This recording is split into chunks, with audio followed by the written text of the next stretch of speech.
حضرت ابوبکر صدیق رضی اللہ عنہ کے آزاد کردہ غلاموں کے اسماء گرامی۔ ان کے اسماء گرامی یہ ہیں: حضرت بلال ابن رباح رضی اللہ عنہ۔ حضرت بلال ابن رباح رضی اللہ عنہ بنو جمح کے ایک مشرک امیہ بن خلف کے غلام تھے۔ انہوں نے اسلام قبول کیا تو اس ظالم نے ظلم و ستم کی انتہا کر دی۔ حضرت حمامہ رضی اللہ عنہا حضرت بلال رضی اللہ عنہ کی والدہ تھیں اور آپ پر بھی قبول حق کے جرم میں ظلم ڈھائے جاتے تھے۔ ابیس رضی اللہ عنہا آپ بنو زہرہ کی لونڈی تھی اور آپ پر قبول حق کے جرم میں اسود بن عبد غوث طرح طرح کے ظلم ڈھاتا تھا۔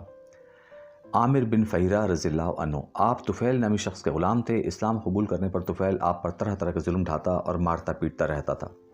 حضرت نادیہ رضی اللہ عنہا اور ان کی بیٹی، ماں اور بیٹی دونوں بنی عبدالدار کی ایک عورت کی لونڈیاں تھیں۔ یہ عورت آپ دونوں پر بہت سختیاں کرتی تھی اور اسلام چھوڑنے پر مجبور کرتی تھی۔